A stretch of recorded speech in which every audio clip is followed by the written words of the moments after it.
Research Associate here at Wadham, and I'm very lucky to be sat here with Wadham's copy of the Shakespeare First Folio, which of course was published in 1623. And what I'd like to do is share with you some of the things that I find really fascinating about this amazing book, which I wrote my PhD on. And of course, as a disclaimer, if you're really interested in the Shakespeare's First Folio, I'd recommend going to the Cambridge companion to the Shakespeare Folio, which is a fantastic resource. What I found fascinating about this book is that it is a compendium, I suppose, not just of stories contained within the book, but stories outside it, and many layers of those stories that interact with each other too. And the folio comes from a new tradition, really, that was emerging at the time, and that tradition was of folio making, of putting collections of plays and works together. And it goes back to Chaucer, with editions of Chaucer that were being put together, and then through Sidney and Samuel Daniel, who was a bit of a chancer because he got an edition of one of his poems published in one of those editions of Sidney, and then decided to put together a complete works of Samuel Daniel, which seemed to irk Ben Jonson enough for Ben Jonson to put together an edition in 1616 of his complete works. And these things were put together as monuments to the playwrights and to the authors that were putting them together, and sometimes being published within those playwrights and authors' lifetimes. Of course, what's different about the Shakespeare First Folio is that Shakespeare died in 1616, and the folio was published in 1623, so we're not really sure how much Shakespeare wanted to or consented to his plays being put together in a collection.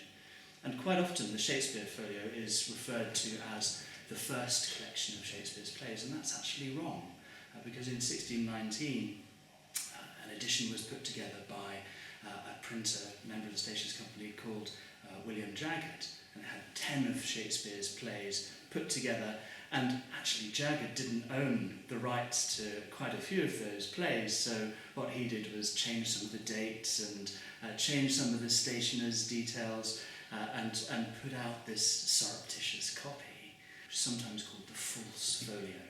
Lots of words like false and surreptitious and savage and ragged ornaments, as all sorts of descriptions attributed to these early and mangled editions of Shakespeare's plays. But what obviously happened was that set off something in some of Shakespeare's compatriots, so John Henning, Henry Condell, and they thought, right, if someone else is publishing these plays and beginning to put them together in collections, we need to do something to preserve the memory of our great friend Shakespeare. And so what's fascinating at that point is that they obviously didn't go to another printer and think, okay, let's put together something that competes with Jagged. They went to Jagged himself and got Jagged, working with Edward Blunt, to print this first successful collection of Shakespeare's plays. And it's a book which has been put together with longevity in mind, and you can see this in this whole practice of folio making. If we went back to that edition of Chaucer that I mentioned, it's an early first printed collection of Chaucer. That, if you look at the first edition and then the second edition, well, there's 50 years between those two editions. But if you look at the pictures, the engravings, the woodcuts that have been used, then they are exactly the same 50 years later. So they've used those same woodcuts. It was a piece of wood cut out, dipped in ink, and used to put these ornamentation of the pictures together in the book. And they've used them after 50 years. They've been sat on a shelf for 50 years, and it's a completely different attitude to books and collections to the one we have now, which is relatively disposable. And we have things like this that can just mean that we throw things away after a while. This was built, it was made to last as a monument. In 1619, if you look at the Stationers' Register, you will see, of course, an entry for the Shakespeare First Folio with the comedies, histories and tragedies laid out, which of course is the first time that plays have been divided in that way. It's been divided for the sake, most probably, of being able to navigate what is a pretty large volume. And there are some problems there that I'll talk to you a bit about in a little while. And why would they go, I suppose is the question, why would they go to Jagged after Jagged printed this surreptitious edition? And I think what's most likely happened is that they'd gone to Jagged and asked him to print this edition because otherwise they'd be in competition with Jagged.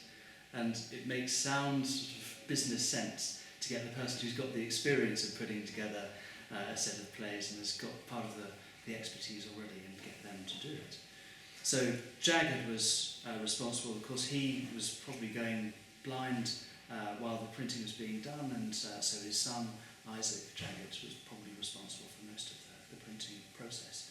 And it's an incredibly vast project that they had to do to get this into print. If you can imagine that every page has thousands of characters, and those characters have to be arranged perfectly in the printing press before being printed, and any error is suddenly hugely expensive, then there's an economics of getting this book printed that means you have to sell a certain number of copies, which is why I think most experts agree that it's probably at least 500 to 750 of these books that were originally printed, just purely because you had to print that many to try and at least break even on the whole process.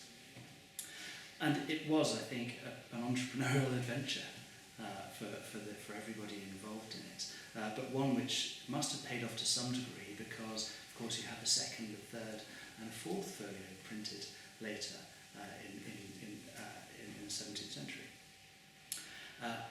And this book was put together. That part of the reason that process would have been so expensive is because you have, at the very least, 5 different people working on putting all those types in and printing the text, but various scholars have argued that could be up to 20 or so.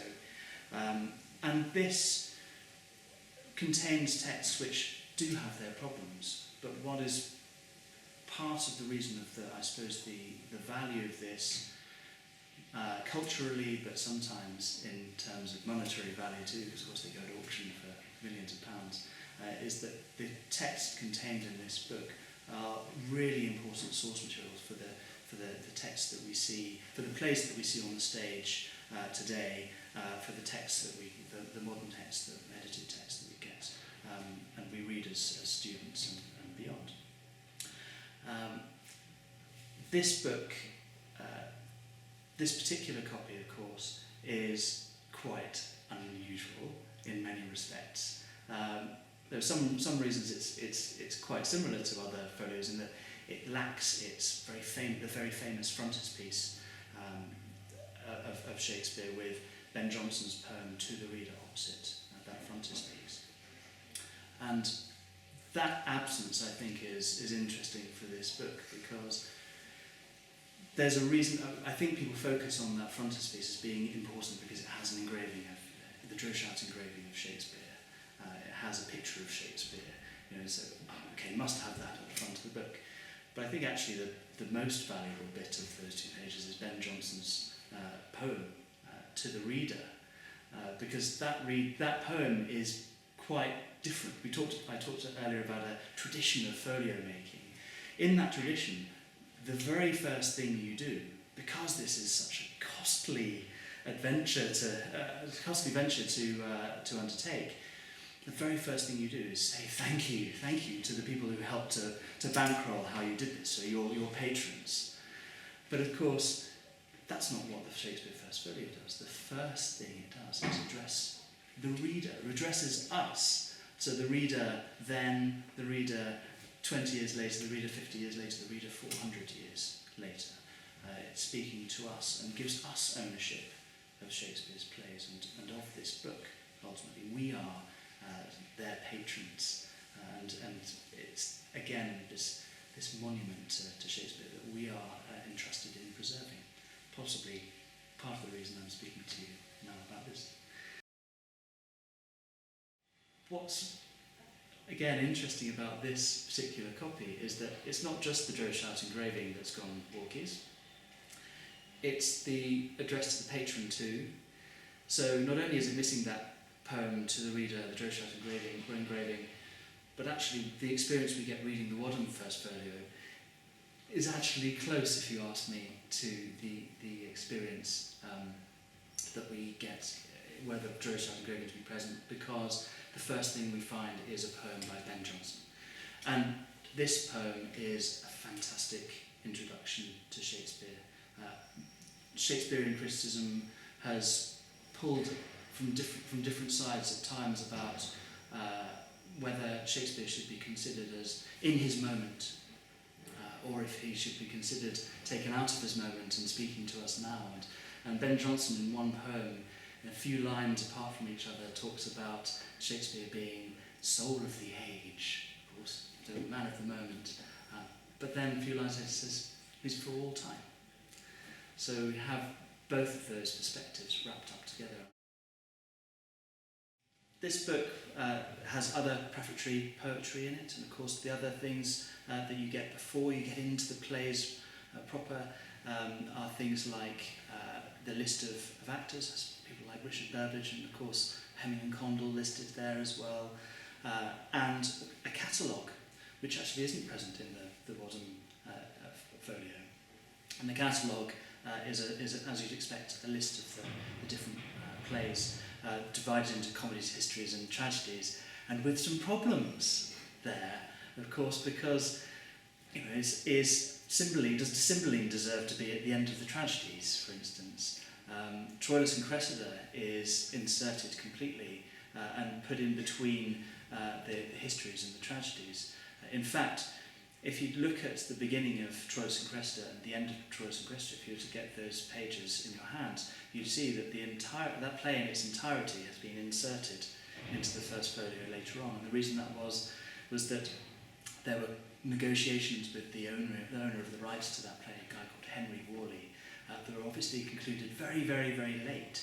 And that play was inserted, and there are arguments that that's maybe why Romeo and Juliet in the First Folio is lacking its prologue. Maybe they just took out that page so that they could put in Troilus and Cressida. All sorts of arguments that go around that. And I'll talk a bit later about what taking that prologue out means, because I think it really can change our perspective on Romeo and Juliet.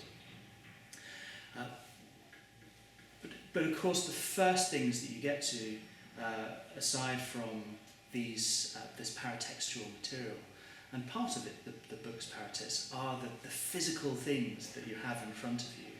And of course, this book is in some ways inferior to editions of Shakespeare that were published later. There were complaints at the time of the printing of the Second Folio that it was printed on the best crown paper, that it didn't deserve to be printed on that kind of quality of paper, because the First Folio is published on rag paper. And for such an important book, I suspect they might have liked to print it on a better quality paper originally. But there are a couple of bad cotton harvests in the late 16 teens, and so they decided to get rag paper from all across Europe and brought it all together and use that for the printing. So this paper has the blood, sweat and tears and who knows what else of people from all over Europe, and is another compendium of their stories. And speaking of physical properties, of course, like most other books printed at the time, the ink has been tested and found samples, traces of the compositor's urine. So there's something very organic about this book. The reason the urine is in the ink is because at the printing press, what do you wash your printing press down with? Urine. You use the quality of urine to get to clean down your plates, and so they piss in a pot throughout the day, and then it would go on, and sort of some of it would work its way into the ink. So even though, because rag paper is cotton and pH neutral and isn't going to react with the oils and sweats in your hand, so you don't actually need to wear some white gloves to handle the Shakespeare First Folio. You might want to anyway. I mentioned earlier that these texts contained in the Shakespeare First Folio are not, of course, definitive, but often used as source material. That's not to say that they don't have all sorts of problems. And in those problems we have some interesting stories. So there was an amazing study by a man called Charlton Hinman back in the late 1960s. He spent years looking at, I think, around 68 different Shakespeare First Folios and comparing all of them using a special machine to look at them page by page. And his story is interlinked with, I think, with a story of what he was looking at, and I'll get to his story in a moment. Because what he found was that there are all sorts of errors and problems in the plays, in the printing of this text, and they could range from a compositor getting his calculations wrong and realising, how am I going to fit this sentence in? This has been printed. Oh, actually, do we really need that sentence? Let's just forget it, and you've lost it. And we never know. It's a Donald Rumsfeld, unknown. We never knew it was there, so maybe there's a problem in the play, and maybe pages and pages have been written about it, and it was just a compositor thinking, okay, nobody's going to notice this, and losing that line.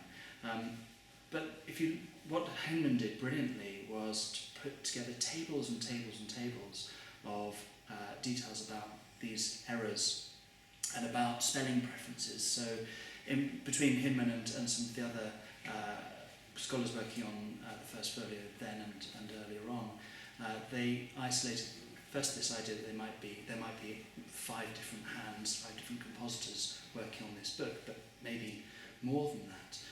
But also looking at the way they could isolate those hands by seeing that because spelling was quite fluid at the time, different people had different preferences for spelling.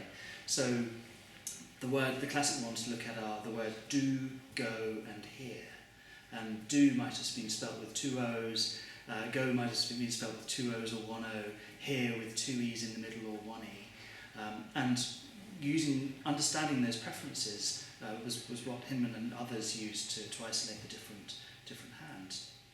And in those hands, there's a problem, and one of the fascinating things that those textual scholars looked at was Hamlet, for instance, and looked at Hamlet having all sorts of errors and problems, and really strange errors, stuff just kind of what we'd call schoolboy stuff, schoolperson stuff. And that play has all sorts of problems at the beginning, but then over time it gets a little bit better. And the spelling preferences of the person working on that play in the folio, they seem to reflect the spelling preferences of the compositor who's the best at it, who makes the fewest errors. So what was surmised at the time, and I think it's a really interesting story, is that was an apprentice that had been brought into the Jagged's printworks, and that apprentice was learning his craft from the most established compositor and getting better and better at the time. And so in Hamlet, what I think is wonderful about that is that you not only have a narrative of someone's personal development, there are so many things beyond that Hamlet is, but their philosophical awakening, all of those things. But you have in the problems and the errors, someone learning their craft as well, I think is a fascinating thing. And Hinman is the other story I wanted to show, because Hinman, there are a lot of arguments that Hinman's works, huge volumes of these tables that I mentioned earlier, they end up sitting on a shelf and not being used. But I think Hinman has a wonderful story, because the reason he could come to the Shakespeare Folio with the expertise he did was because of his role in the Second World War. And Hinman was in naval intelligence. And so what Hinman used to use was a machine to compare pictures of sites that had been bombed before and after. So reconnaissance photographs, to overlay the photos on each other, and the parts that you could see that were different would almost vibrate and look different. And it's that very same machine put the pages of the First Folio into and allowed him to compare 68 different texts of the 68 different books, 68 different copies of the Shakespeare Folio, and understand all of those differences and all those problems and all of the stories that come behind it. And Walter Benjamin argues that there is no document of civilization that is not at the same time a document of barbarism. And I think that is just the most impressive example of a machine that's been put to barbaric use being put to cultural use later on. There's some kind of another kind of interesting awakening that's happened there. To conclude, what I'd like to show you is some of the parts of the plays themselves that are different in their existence in the Shakespeare First Folio. So take Romeo and Juliet, for instance. I think when we think of the beginning of the Romeo and Juliet, we think of these two houses and that very, very famous prologue. And it's a really important prologue because it's a sonnet, and it introduces us as audience members or readers into how important sonnets are. So Romeo and Juliet, of course, when Romeo and Juliet first meet, they lace together the lines of a sonnet, and it's after that final couplet that Juliet reacts and thinks, hang on, what are we doing here? We're just doing what everyone else has always done. And so to not have that at the beginning of Romeo and Juliet is important, I think, and especially a prologue that has such a potted history. Here we are now with Henry V, which is, I would argue, its most important incarnation in the Shakespeare First Folio. And it's in its most important incarnation because it has its chorus. Earlier editions of Henry V, would you believe it, don't have any trace of the chorus, which is the most important part, apart from maybe Harry himself of Henry V, if you ask me, because what the chorus does is it completely changes the nature of the play, but also projects a different kind of history. So before the Shakespeare First Folio, editions of Henry V were more passive as an experience to watch. So without a chorus, there's no one there standing, talking to us, addressing us, saying, work your thoughts, and therein see a siege. We are just a bit like going to the cinema now, and you're in the dark and you're watching a history being reenacted on the stage in front of you. You're not expected to play a part in that history.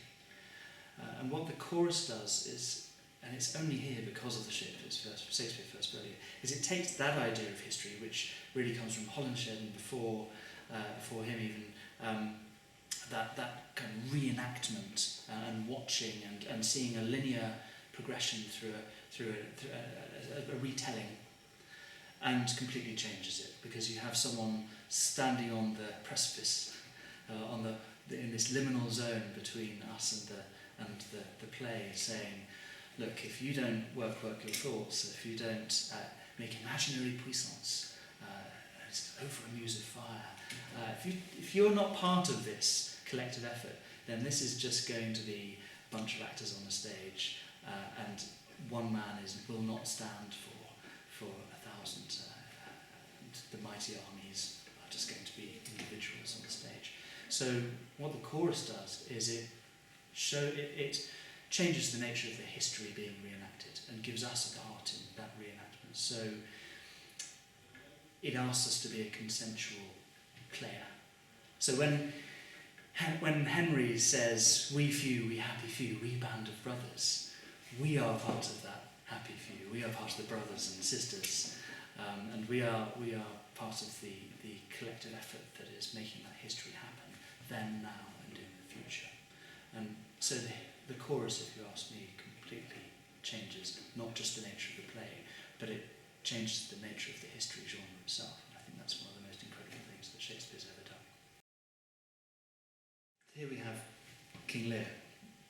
Now, the sequence of the plays in the folio is interesting, I think, because if you're going to divide them into comedies, histories and tragedies, then probably the most logical thing to do would be to put them in the sequence that they were performed, or maybe that they were previously printed.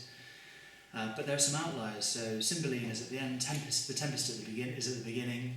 So that's obviously not. The Tempest wasn't the first play Shakespeare wrote, but certainly not. So for the histories, it makes sense to put them in the sequence of the order of the king's reigns. But the other plays, the comedies and the tragedies, if some of them can be called tragedies, as we say, Cymbeline seems to be an outlier. They seem to be have these problems, like the Tempest being first, Cymbeline being last. And I think one of the most compelling arguments there is that it's another example of the printers, maybe blunt, thinking, okay, well, what's this going to look like on the shelf? And if someone takes this book and opens it, first of all, what are they going to see? Do they want to see The Merry Wives of Windsor, or As You Like It, or do they want to see the latest and greatest, The Tempest? And then when they look at the end, do they want to see something that they haven't seen before, see Cymbeline?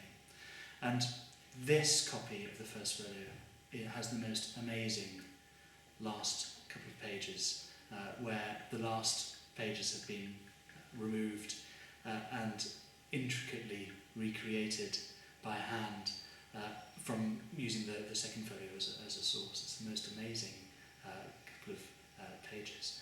And one of the things it lacks there, of course, is the colophon, which is, in case you didn't know, this is the only place in the Shakespeare First Folio where it's called the Works of Shakespeare.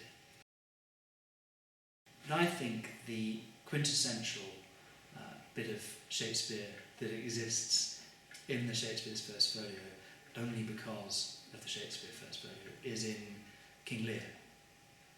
An amazing play, of course. And there's a part in King Lear where the storm is beginning to rage and everybody who's out in the storm goes back into the hovel and gets some shelter. And Lear's fool, who is, of course, this contrary voice, critical voice, in some ways similar to a chorus, is left out on stage by himself.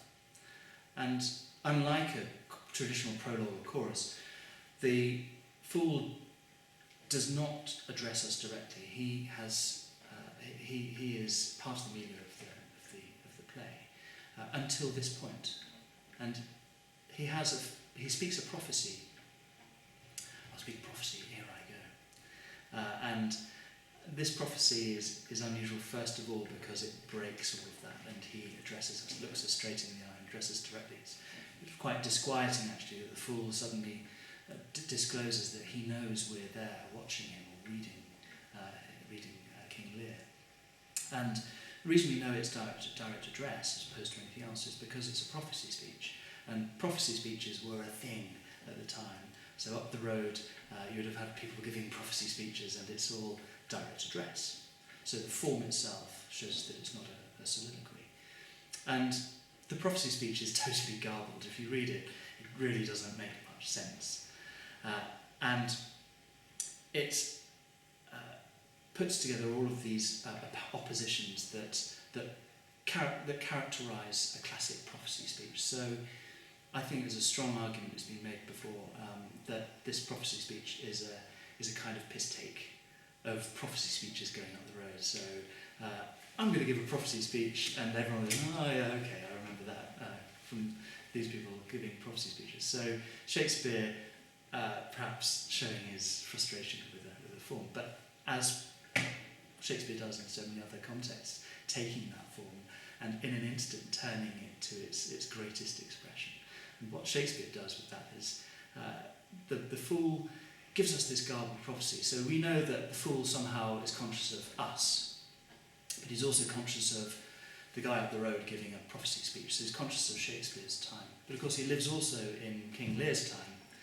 So suddenly we're not really sure from we know kind of from where the fool is addressing us, but we don't know from when. And that fool at the end says, "This prophecy Merlin shall make, for I am before his time." I live before his time.